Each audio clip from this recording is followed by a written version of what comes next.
that's what I'm talking about to start with. From here to here is what I've got to get you to where it just feels natural to you, no matter what the horse is doing, no matter how much of a change in timing he has. If he's coming off a fence, if he kicks at his belly one jump, or or any of that, I want to get it tattooed on your brain that no matter what's going on or what the change in rhythm is, you know where to be from here to here. And if I can get you to where you always know where to be from here to here, then this part's easy. When this part gets hard is when from here to here is out of whack. Like when you're late or early with your counter movement. So if we're going to talk field timing and balance, you've got to be able to feel that horse to know how to time it. Because if you meet that jump, so let's say this is the horse, this is his front end, and this is your body. So you want it to do this. Does that make sense? You don't want it to do this. You don't want to be ahead of it or behind it, because when them horses jump into there, you know, they're gonna jump in there and they're gonna shove off their hind end, and that's where it's gonna feel like they're blasting away from you if you're not timing that counter move. When you time that counter move of that jump, it's like their strength just disappears. Is that kind of like jumping horses? Like when you're English jumping a horse, you got to lean forward and get yourself up? Exactly like a jumping horse. Really? Yeah. 2-point or whatever they call it? Yeah. I don't know that much about 2-point. Jumping lingo, but you know, I just call it the timing of your counter movement, because counter movement is what makes riding something that bucks hard or easy. If it's hard, it's because your counter movement isn't being timed right. And you'll see guys that'll see a picture of themselves and they're forward when the horse is jumping. But if you're forward this late or this early, a lot of times you see guys get there early. Sometimes you see guys get there late, or when they try to get there late, they really don't get there at all. But when they're a little early, it's because the kick kind of threw them forward. And so they go forward here, and then when the horse jumps, they're gonna go back because they're already forward. You know what I'm saying? So you can't, it's like I said, you can't throw a punch if you're already here. So if you're already forward in the jump, you can't go forward no more. And so if all you thought about was just this, what I'm talking about, that's all I even want to tell him for today. Really, it's all he needs to know ever. Because when that gets in your soul from here to here, then this part here's a snap. Just happened with it. Well, yeah, it's just that's kind of right. It just kind of happens because when that horse is jumping and you're going forward and getting that butt up out of the saddle, your feet want to come back. Mm-hmm. And when he breaks over and kicks, and you're timing the counter movement of that kick, when you're doing this, your feet want to go forward.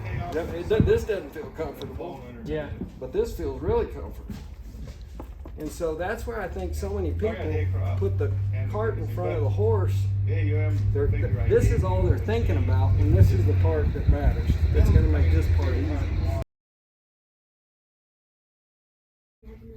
I gave every horse I ever got on in my whole professional career either an average or shorter if they were like a high-headed, kind of foaming-headed throat match type of horse. But every other horse, even if I knew he was going to take that, I gave him that. And it wasn't ever hard at all. No, like not even in the slightest for me to slide rein if they needed it. And then I could just slide it to where it was perfect. And I wasn't giving them, leaving the chute with a horse with that kind of rein measurement. That's like going into a boxing match and going, I'm gonna give you the first couple for free. You know what I mean? You're really spotting that horse a Sunday at you. When you know, sometimes horses got a lot of different ways that they can leave the chute, and sometimes they'll just kind of turn out of there and go, but not really buck out of there. You know what I mean? And when they kind of just turn out of there and go, and your rein's up here, and then they go wham like that, you know, you're just sitting there with no timing. Like 2 jumps later, you're gonna have body movement and counter movement that's gonna help that. But when one just kind of turns out there and just kind of floats out of there and whack gives you one, you're kind of sitting duck because you're going from 0 to 80 just like that with nothing to buy you a second chance. Does that make sense? So I highly suggest giving every horse an average, and if they need more than that, they can earn it. And it's just you learning to slip that rein to where it feels good, you know, to where it feels like you're not getting pulled forward. And that's when it's going to happen, is in the jump. You know, when they jump, if they feel like they're pulling you too far forward, you just let a little bit slip. The next jump, if it still feels like they're pulling you too far forward, then you just let a little bit slip. But the reason this is so important is it goes back to the jump that we were talking about. If you're not able to meet that jump, then that's where things fall apart. And if your reine's too long, when they do that jump, you don't have anything other than balance to help you meet that jump. Now, 3 or 4 seconds into the ride is pretty easy, but it's that first part that it's not easy without a rein. Does that make sense? So, you know, and I don't know why guys are so afraid to slip rein, but it's not hard.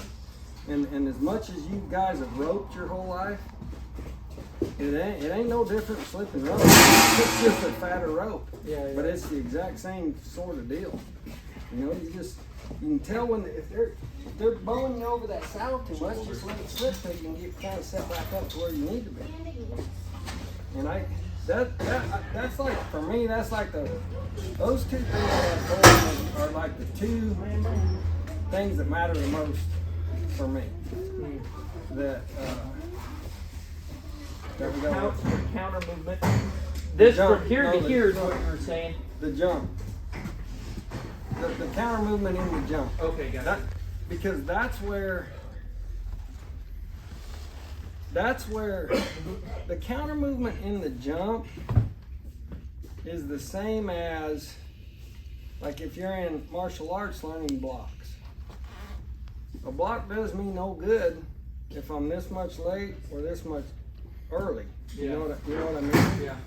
And the kick is the easy part. That's where you just sit down, pose, and set your feet and lift on your rein and try to strike a pretty picture for the judges. That's the easiest part of the ride every time if you counter the jump right. And you'll hear guys say, he jerked the swells out from under me. I promise you, if they countered the jump right, that won't happen. I promise you. And that's another place where they're diagnosing the effect and not the cause. Does that make sense? So they're saying, I jerked the swells out from under me, but that wasn't the cause of that wasn't the cause, that was the result of missing the jump. Does that make sense? Yeah. Your body being out of position, because he can't, whenever you meet that jump, one of these days you're gonna go, that's what Ty was talking about. You know, when you get some experience, a little bit of experience. But when you meet that jump perfectly, and when they break over and kick, it's just the sweet spot. It's the easy part. Where the break over and kick is hard is when your timing's off on the jump. A little ahead or a little behind is going to make that break over, and that kick and drop, it's going to make it feel really hard. And you see this in bull riding. Every single week, out of the top 35 guys, 20 to 25 of them buck off. And out of those 25, 24 of them bucked off for the same reason of not meeting the jump correctly. And they buck off into their hands. If you watch that, if 25 guys buck off, 24 of them bucked off into their hands. And the reason for that is they're either late or early on the jump. And early is because they let the kick kind of toss them forward, and then as the bull goes, they're already forward, so they're going to go back. Right. And then when they come back and the power's still going away from them, Then it's they going go to pull in. them here. Gotcha. And it's not as hard or as critical in the bronc riding, but to have your feet stay even and smooth, it's critical.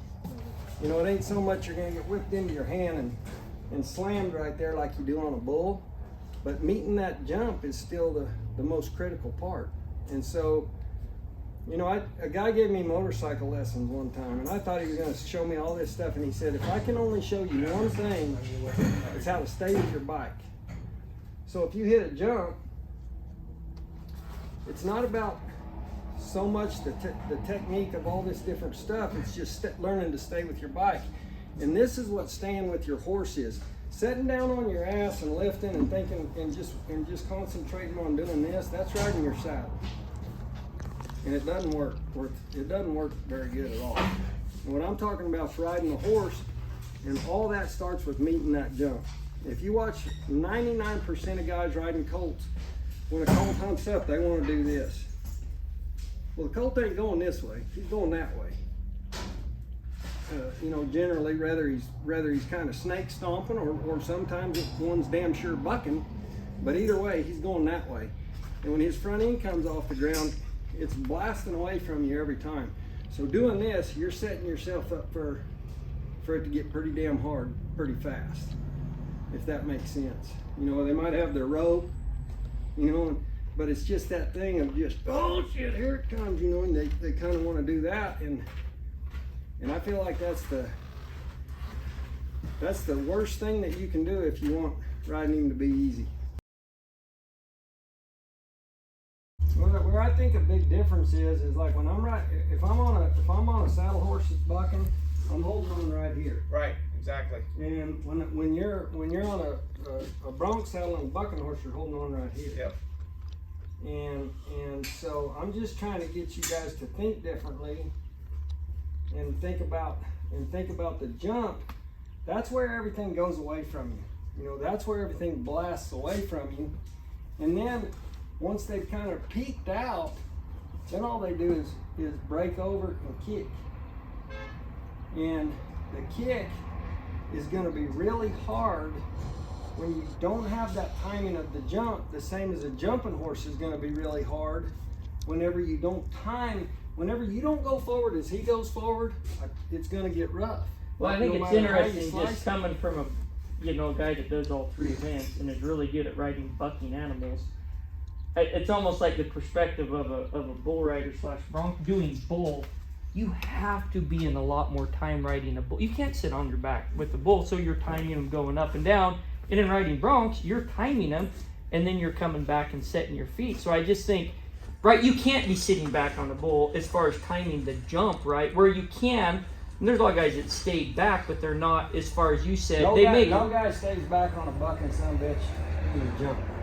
Right. I'll challenge you to find me a picture or a video of a guy that stays on that his butt ain't that far out of the saddle in the jump. I'll challenge you. You can't find one. I'll promise you cannot find one even on a loper. Right. Same on jumping. Huh? The same on a jumping horse. Well, that's my whole point. Yeah. So guys, think that staying back's important When they're coming, they're in the right time. at the appropriate The time. Yeah. What I'm trying to get him to understand is getting forward at the appropriate time is what makes sitting down, getting back, and setting your feet Gotcha. easy. Yeah. You watch people on jumping horses, they meet that jump perfectly. Almost Yeah. all of them, Yeah. if they're worth a damn at all. They meet that jump perfectly, and the landing on the other side is nothing. Yeah. You don't ever see somebody going, oh man, here's the landing. You know what I mean? It's Yeah. just, and then they get back.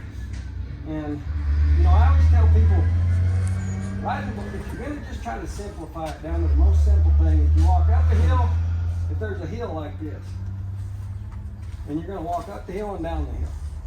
You ain't going to walk up the hill like this. Yeah. Does that make sense? Yeah. Like naturally, and a lot of this stuff is natural, and that's why guys like that will talk about, I just stay back. There's guys going to NFR right now that'll tell you all I do is stay back and lift Until you see the picture. When until they're they screwing make the back. picture of Yeah. a horse jumping. Yeah. So it's like your brain does it for you, but if you have an understanding of it, Yeah. then you're going to be able to diagnose things later. Does that make sense? Yeah. I like it. And so, like when you walk up a hill, you don't think to yourself, okay, I got to lean forward right now. Your body just does it, right? But the difference is this hill's coming fast, up and down, up and down, up and down. So when you're walking up that hill, you're forward. When you're walking down that hill, you're back. Yeah. And so the horse, when he's jumping, is going uphill. When he's kicking, he's coming downhill. But I promise you, where it's won or lost is the timing of the counter movement in the jump. Okay, I like it. And bull riding, I mean, there's differences of where your hand is and where your feet are, but the counter movement of the bucking motion is the same, because they're doing the same thing. They're jumping up into the air, breaking over and kicking and coming back down. Yeah.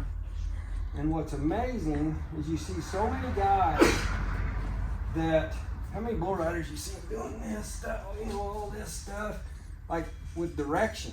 They're thinking more about direction, where when you just time that jump perfectly, the direction part's not very hard. Mm. The only time you need to really worry about leaning more to one side, when you're a little bit behind, that's when you got to get back over to where you were and then time that jump again, and it's going to get easy. Or if you're on one that's whirling flat, because he's giving you nothing. So you just kind of got to hook that right spur and keep your weight going down that leg. Yeah. And that's kind of how I would think of it. Like, if we're talking about bulls, when a bull would turn back to the left, I wouldn't necessarily think so much about moving to the left. Lane Frost is who told me this, and he simplified it, and in my brain it works so perfectly. He said, when they go to the left, put a little more weight on your left leg, and when they go to the right, put a little more weight on your right leg. But still just and he didn't say this part, that's all he said, but if you'll just concentrate on countering the jump, then the kick is easy and kind of happens all on its own. And when you counter the jump, then the direction's easy. So like if one's turning back away from my hand, you always see guys, I can't ride one into my hand, or away from my hand. Well, the reason they can't ride one away from their hand is because they're not timing they start thinking about direction when he turns back, and they're not thinking about timing the jump. Mm-hmm. So that gets them out of whack, and it goes back to what I was saying earlier. Whenever you don't meet that jump like this, then when that kick happens, it's going to do this to you. Mm-hmm. Well, now the bull's going this way. You can't ride one in your hand.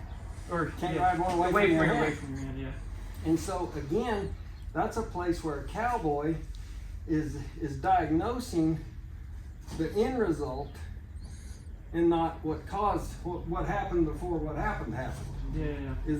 That's the whole deal. Everybody, so everybody's saying, you got me in the hand. I need to go further to the left. So the next time they come out and they're not paying attention to the jump and they're going further to the left, well, now they didn't counter that jump, but the jump's still happening. Mm. So then it goes woof, like this again. And so it gets to the point where it doesn't matter how hard you're countering that direction or thinking you're countering direction and trying to make the body go that way. When you just counter the jump, there's not like 9 G's on a spin, even a spinning bull. Even one that's, getting it like this, it's not like there's 9 G's. So if you can just time that jump, then it doesn't get you to the end of your arm, and it enables you to move over there a little bit if you need to and put some weight down that leg. And I'm getting off on bull riding, but it's the same stuff, and I want you guys to have a clear understanding of what I'm trying to tell you that's going to make this go from hard to easy. Yeah. And so, if he was my kid, I wouldn't ask him to spur the first 50 horses he got on. I wouldn't care one bit about him spurring the first 50 or 25 or 50 or whatever it is for him. I would not worry about moving his feet, not one bit. I'd have him sock him right in the guts and show me that he can make that horse look easy from right here to here. Because from here to here doesn't this is your spur. This is your spur leg here. But I want to see him from right here to right here just be able to counter move one to where it's easy.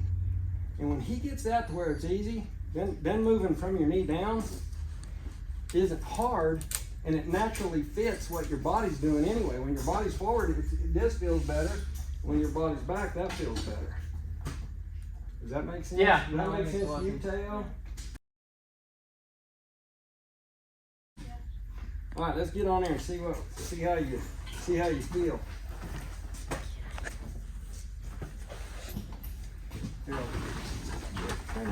We'll get you on next time, so you're not making that circle longer. Here's one other thing that I want to tell you, Teo. And everybody's going to get bucked off at some point. Anytime you're getting bucked off, turn it to your belly down. Anything that you can do, try to get yourself going belly down. When a guy gets wiped out is when he's getting bucked off like this, off to the side.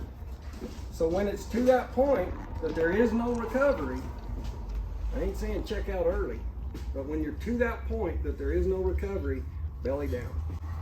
That'll save you a lot. So for right now, let's don't even think about moving our feet.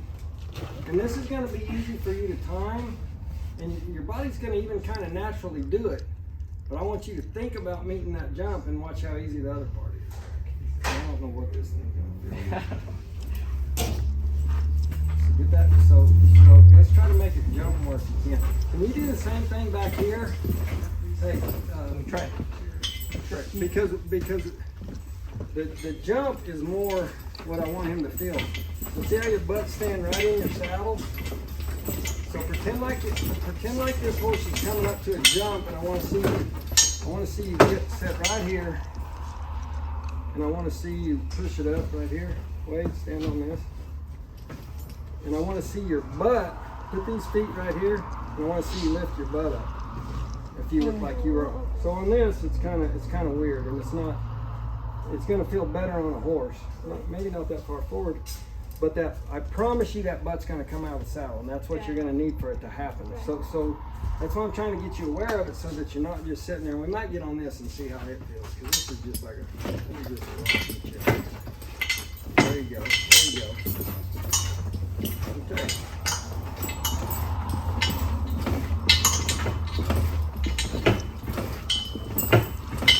That's looking better and better. And you know, like for me, Wade, whether your elbow's out or in or somewhere in the middle, or if your arms, for me, none of that matters. And I'm not saying that you won't lift up on that rein when you go to set your feet, but the main reason for me lifting up on my rein is to get it out of the way of my foot. And it's the pose that they want to see you strike. You know, when they look at pictures, they want to see it look like this. But I never once felt like riding anything that, oh man, that lifting right there, that saved me. You know, that's what made that work. It never felt like that for me one time. And I'm not saying you're not using your rein, but there was times I was pulling on that rein. You know what I mean? And it's in the jump that you're going to be pulling on it. And if you're on a big, strong horse that's blasting, this isn't taking you with him, and you're forward anyway. So guys can think that they're lifting on it, but really you're kind of just lifting up on it in the kick and getting it out of the way of your foot and striking the pose. Yeah. If I'm on a big old Calgary Bronc that's blasting off and going over the top of that bucking machine and landing over there where that control panel is, there's times that he's taking me, he's helping take me with him. You know, I'm trying to time it, but it's a blast, and he's helping to take me with him. And then once he breaks over and kicks, then it's easy. Then all I got to do is sit down and lift my rein up. Yeah. Let's try it. Let's try getting Get him on there. Let's see.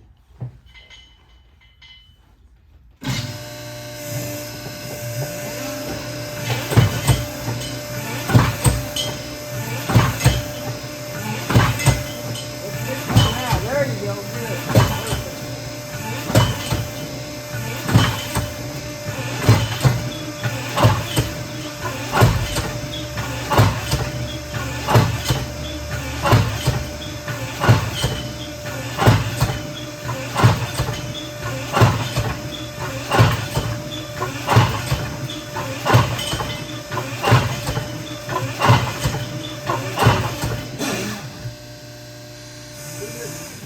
See how this machine doesn't really give you a jump. It sucks back and it gives you a kick. Yeah. It sucks back and it gives you a kick.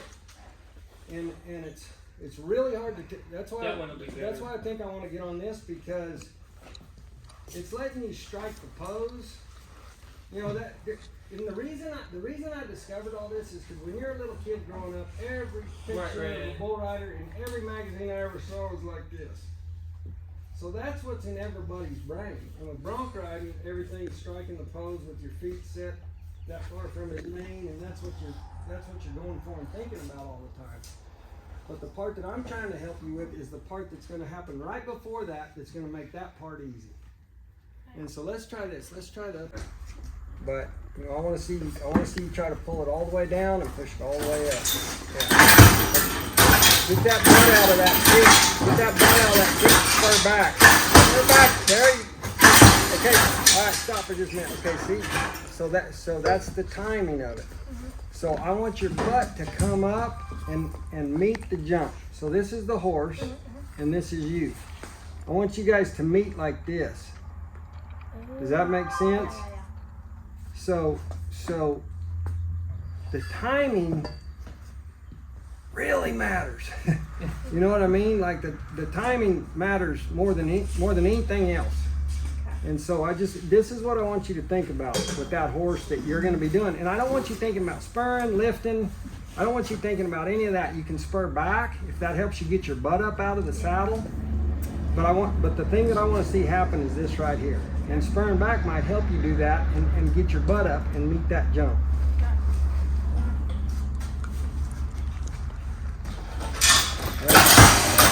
There you go.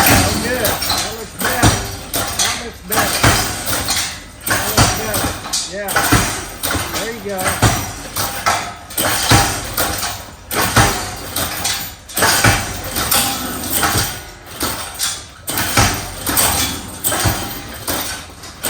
Okay, that's good. I wish we could come out with something that had just kind of a closer emulation, you know, of a horse. Yeah. But this will kind of give you the idea. Okay, now this time let me see you try to do that, and let's see you get your feet moving a little bit. But okay, let me talk to you about something. That your form is so good. It's beautiful form, and that's super important. Because at the end of the day, that's what's going to put you that much ahead of that guy that his form doesn't look as good. So this is the equivalent to in gymnastics having great form. That's what it's about. So I like that, and I like how that's tattooed on your brain. But I just want you to remember that this is only at one moment, and that's that 1 second. You know, ideally you want them feet to clack before when his front feet are still that high off the ground. Yep. You know, he's broken over and started his kick, and you went whack, and then you just wait on him for the next jump.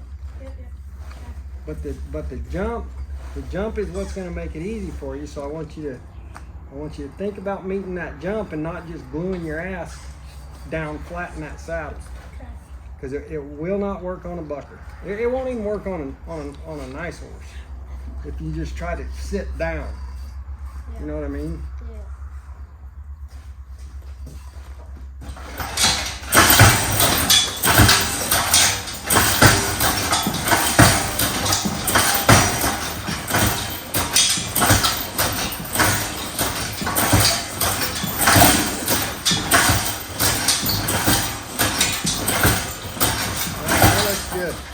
You got really pretty form. We could be looking at a world champion right here. You got really good form, and I can tell you understand it. And I don't want to get too in your head. You know, I don't want to get you to where it's all coming from your brain slowly to your body to all that. So I don't want to get you too in your head. But if you can understand the things that I'm telling you, and have it, you know, and have it in there, I promise you it's what makes riding a buck and anything easier. I'm with your mouth closed. I don't want you to bite your tongue. Okay? So this time grit your teeth. Since it is the 10th round at the NFR, I'm fixing to win it. Okay? Grit your teeth this time.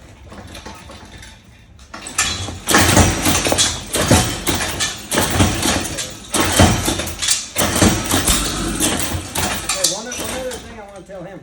So I want you to think of your free arm as the pilot for your body. And you look pretty good, but your free arm is just static. And your free arm is what's going to help your body. If you need to go forward on one that's really blasting away, that free arm is going to be something that can help you get there, as opposed to just holding your free arm static. So whenever you go forward, you can kind of reach up a little bit, and when you set back, you can kind of move your arm back a little bit. And that arm is going to kind of be what helps you to move forward and back, and it looks a little better. Okay? Let's try one more time. Forward, back, forward, back, forward, back. There we go. Forward, back, forward, back, forward, back. Good. You see, I can remember from here here up to here, I just want to see that. Just time this jump and kick. Okay? It's like you're jumping a ditch. You're walking up the hill, and then you're walking down the hill. And then you're walking up the hill, and then you're walking down the hill. See how that's just like a pendulum kind of deal? Okay. Arm up. There you go. Remember, reach forward when you go forward, and reach back when you go back with your arm. See the movement? Okay. Here we go. There you go. There you go. Whenever you sit down, stick your chest out. Keep going. Keep going. Keep going. Yeah, up and up.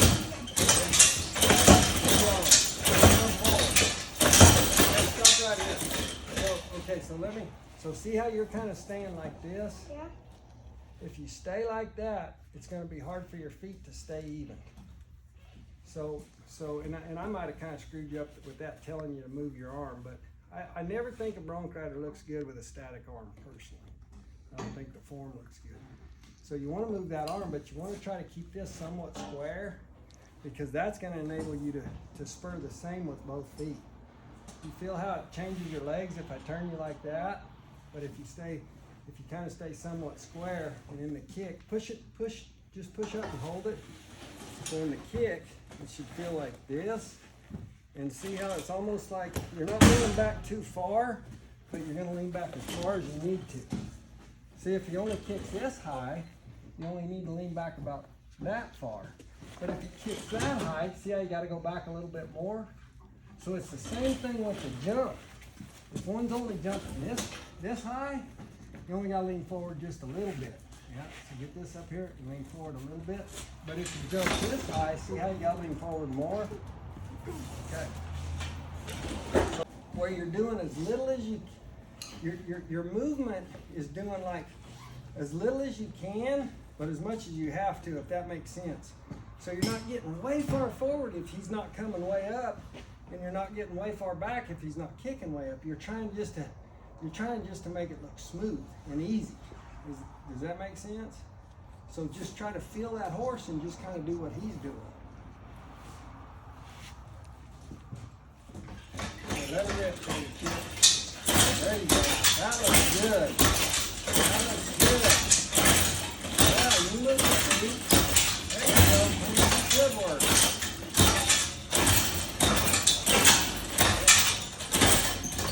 Okay, that looked better. Did that feel better? Yeah, it seemed like it did. Okay, so this time I want you to start out and time it from here to here. And as soon as it starts feeling good to you, start trying to move those feet a little bit. So when it's in this position, push down. So when it's in this position, your feet are here. And as it starts to do this, now come the other way forward.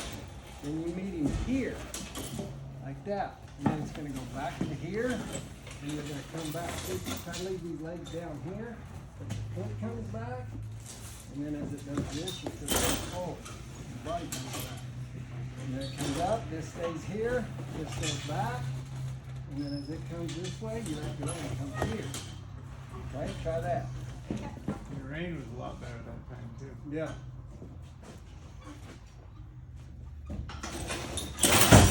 There you go. Look at this. And there.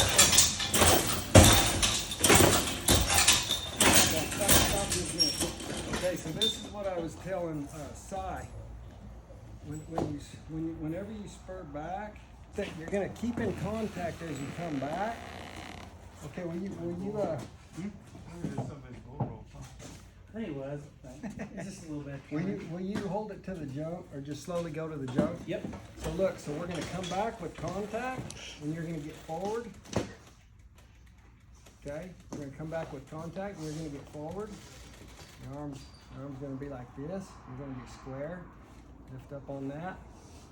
And then as it breaks over and starts to kick, I want you to turn loose of it and get your feet up here and let them sit right there.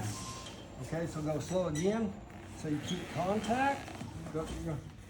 Contact. Now as it starts to break over and kick, you're going to turn loose of it and go up here. Okay? Yeah. And you're doing really good.